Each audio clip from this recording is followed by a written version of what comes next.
Antes de que todo esto arranque, el liberalismo era mala palabra. Estaba refugiado, escondido, muerto de miedo en fundaciones y pequeñas academias. Eran como clubes de élite. En teoría estaban abiertos, pero eran socialmente cerrados. Y vos ibas a una conferencia de Fundación Liberal y realmente parecía que la ideología ya estaba tramitando la jubilación. O sea, parecía literalmente que el liberalismo se estaba muriendo. Había como muchas discusiones improductivas que no llevaban a nada, corriéndose con el liberalómetro. Y la verdad que daba vergüenza llamarse liberal. A mí me daba vergüenza llamarme liberal. Pero un día, de golpe, aparece de la nada ese personaje de la cabellera bastante particular y todo empezó a cambiar. A ver, digamos, ¿por qué nació el liberalismo? Para salir del yugo opresor de los monarcas. Digamos, esta casta que tenemos son como los monarcas y ni siquiera se autoheredan. Son los mismos que estaban en el 2001. No se fue ninguno, estos chorros se quedaron todos. Y hay más, porque además se multiplican, porque tenés que agregar la parentela, sí, porque además tenés que agregar la amante, porque tenés que agregar la familia del amante, y crece, y crece, y crece. Y el bolsillo, digamos, de lo que producen, digamos, es cada vez más chico. No piensan en la gente tampoco, yo creo que solamente piensan en ellos. No veo que tengan empatía con la gente, porque realmente no les importa la gente, porque te das cuenta en las actitudes que toman. La batalla cultural se empezó en los medios tradicionales, con Javier como principal referente. ¿Tuvo que levantar la voz? Sí, tuvo que levantar la voz. ¿Tuvo que decir, hasta acá llegaron? Sí, se los tuvo que decir, se lo tuvo que decir de una manera fuerte. Cuando Macri asume, la gente lo vota para tener un cambio. Y realmente no lo supo aprovechar. Ese cambio realmente no funcionó, la gente quedó muy decepcionada y también él la trajo a Cristina otra vez. Yo me acuerdo cuando cantaban en todos lados y decían no vuelven más y al final volvió, está acá, nos está gobernando, es otro desastre porque realmente lo que estamos viviendo es un desastre.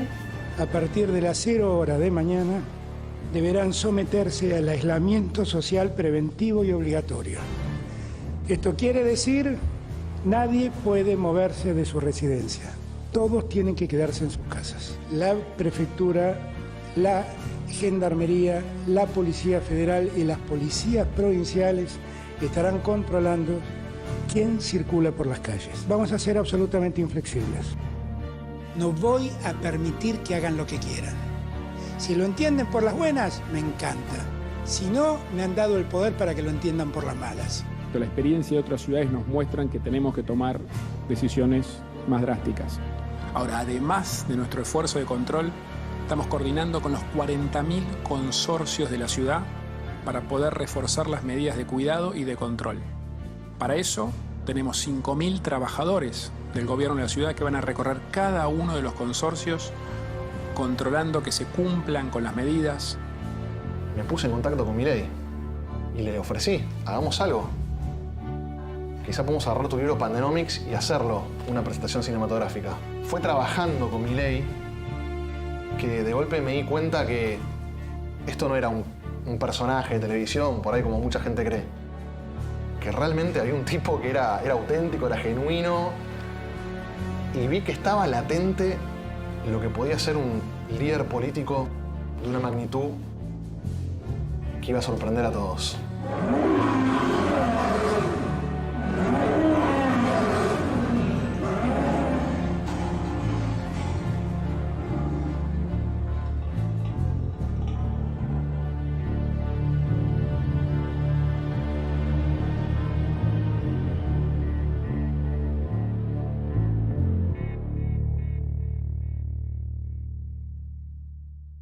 Milei y los liberales estaban causando un cambio. Estaban haciendo un cambio donde de golpe empezaba a ser legítimo de nuevo llamarse liberal. Con todo ese éxito en la batalla cultural, en cualquier momento esto iba a empezar a tener un rédito electoral.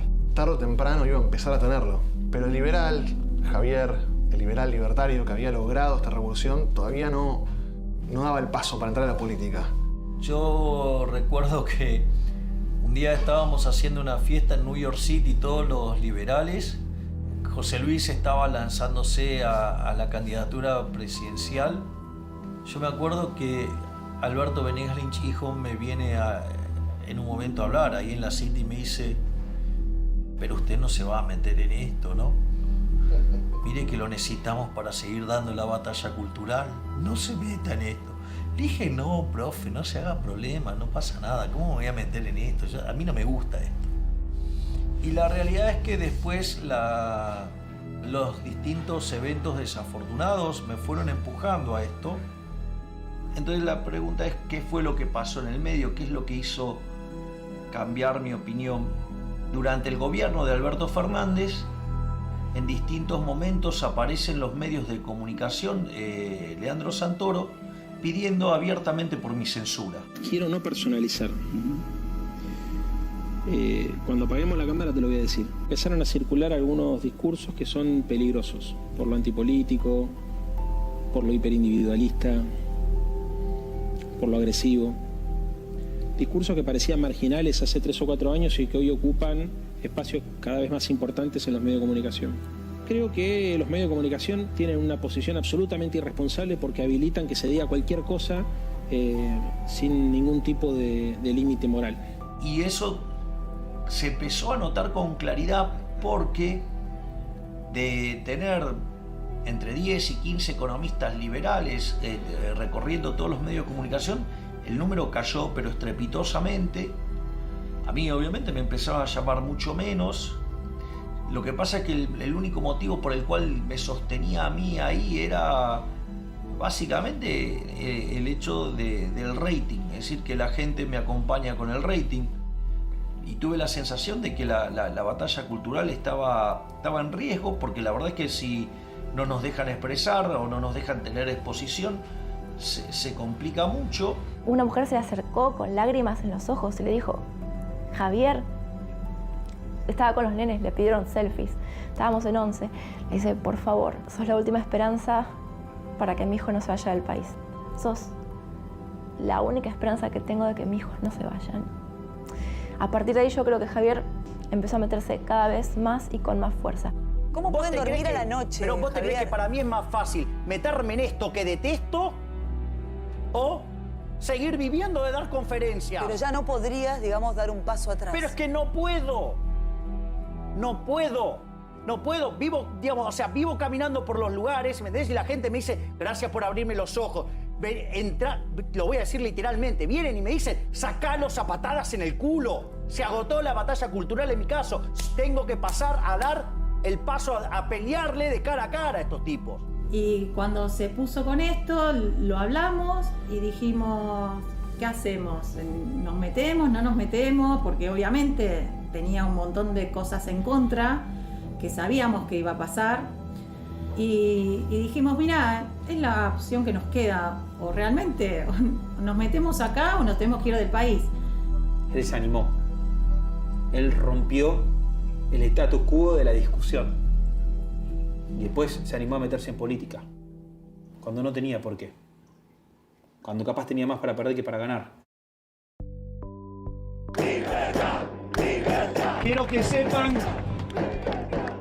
que les estoy eternamente agradecido y que ustedes han sido mi gran inspiración para decidir meterme en la política. Tiene que pasar el piso de la ciudad de Buenos Aires, lo que pasa con muchos liberales que son simpáticos en televisión, pero después no tienen votos. Una vez que todo el establishment, que toda la casta se entera que Milei va a jugar, se lanzó un operativo para sacarlo de la cancha.